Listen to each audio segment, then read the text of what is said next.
5 ദിവസമായി തുടരുന്ന ആക്രമണത്തിൽ ഇറാനിലെ മരണസംഖ്യ 1000 കടന്നു. സംഘർഷം ലഘൂകരിക്കാനുള്ള മധ്യസ്ഥ നീക്കത്തിന്റെ ഭാഗമായി ചൈനീസ് പ്രത്യേക സംഘം ഗൾഫിലെത്തും.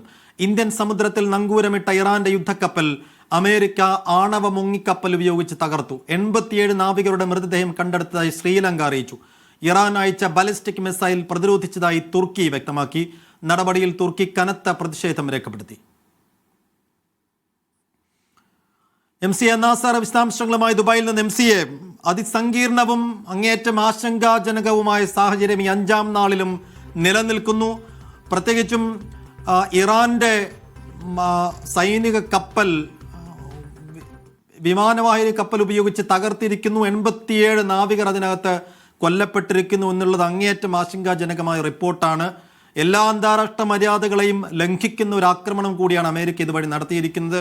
സ്വാഭാവികമായും ഇതിൻ്റെ ഒരു പ്രതികരണം ഇറാന്റെ ഭാഗത്തുനിന്ന് ഉണ്ടായിട്ടില്ല. നമുക്ക് ഈ കപ്പൽ തകർത്തത് വെച്ച് തുടങ്ങാം. അപ്പോൾ ഇത് സ്ഥിരീകരിച്ചിരിക്കുന്നു അമേരിക്ക. എത്ര വലിയൊരു നഷ്ടവും നാശവുമാണ് ഇറാൻ സൈഡിൽ നിന്ന് ഇതുണ്ടാക്കുന്നത്?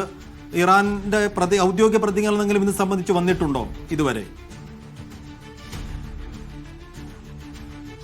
സൈഫുദ്ദീൻ, ഇറാന്റെ ഭാഗത്തു നിന്നുള്ള ഔദ്യോഗിക പ്രതികരണം ഇതുവരെ വന്നിട്ടില്ല. ഇന്നിപ്പം വൈകിട്ട് അമേരിക്കയുടെ പ്രതിരോധ സെക്രട്ടറി നടത്തിയിരിക്കുന്ന പ്രതികരണത്തിലാണ് ഈ കപ്പൽ തകർത്ത വിവരം വെളിപ്പെടുത്തുന്നത്. ഇന്നലെയാണ് ഈ ആക്രമണ സംഭവം ഇന്ത്യൻ സമുദ്രത്തിൽ ഉണ്ടാകുന്നത്. ശ്രീലങ്കൻ തീരത്തോട് ചേർന്ന് നങ്കൂരമിട്ട ഇറാൻ കപ്പലിന് നേരെയാണ് ആണവ മുങ്ങിക്കപ്പൽ ഉപയോഗിച്ചുകൊണ്ട് അമേരിക്ക ആക്രമണം നടത്തിയതും ഏതാണ്ട് 87 പേരുടെ മരണം സ്ഥിരീകരിച്ചതായിട്ടാണ് ശ്രീലങ്ക അറിയിക്കുന്നത്. അതോടൊപ്പം തന്നെ പരിക്കേറ്റ 32 പേരെ ശ്രീലങ്കയിലെ വിവിധ ആശുപത്രികളിൽ പ്രവേശിപ്പിച്ചതായിട്ടുള്ള റിപ്പോർട്ടുകൾ കൂടി പുറത്തു വരുന്നുണ്ട്. ഈ 2-ാം ലോക മഹായുദ്ധത്തിന് ശേഷം ഇതാദ്യമായിട്ടാണ് ഒരു രാജ്യത്തിൻ്റെ യുദ്ധക്കപ്പൽ ഈ വിധത്തിൽ അമേരിക്ക തകർക്കുന്നത് എന്ന പ്രത്യേകത കൂടിയുണ്ട്. സ്വാഭാവികമായിട്ടും ഈ നാവികസേനയ്ക്കെതിരെ അതിശക്തമായിട്ടുള്ള നീക്കങ്ങൾ ഉണ്ടാകുമെന്ന് ഇന്നലെ തന്നെ US പ്രസിഡന്റ് ഡൊണാൾഡ് ട്രംപും അതോടൊപ്പം തന്നെ US state secretary Marco Rubio ഒക്കെ വ്യക്തമാക്കിയിരുന്നു. അതിൻ്റെ തുടർച്ച എന്ന നിലയ്ക്കായിരിക്കണം ഈ നാവികസേന, ഇറാന്റെ നാവികസേനയെ കൂടി അതിൻ്റെ സൈനിക ശേഷി ദുർബലപ്പെടുത്തുക എന്ന ലക്ഷ്യത്തോടു കൂടി നീക്കം നടക്കുന്നത്.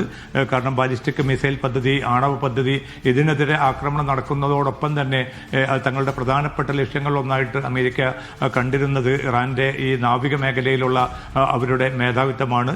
ഹോർമുസ് കടലിടുക്കിലും മറ്റും അതിശക്തമായിട്ടുള്ള ഒരു സാന്നിധ്യം ഇറാനുണ്ട്. പക്ഷേ ആ വഴിക്ക് പോകുന്ന കപ്പലുകൾക്ക് സുരക്ഷ ഒരുക്കാൻ തങ്ങൾ പ്രത്യേക യുദ്ധക്കപ്പലുകൾ അയക്കുമെന്ന് ഇന്നലെ തന്നെ അമേരിക്ക വ്യക്തമാക്കിയിരുന്നു. അപ്പം ഈ മേഖലയിൽ ആ അർത്ഥത്തിലുള്ള ഒരു പ്രതിസന്ധി, സംഘർഷം കൂടുന്ന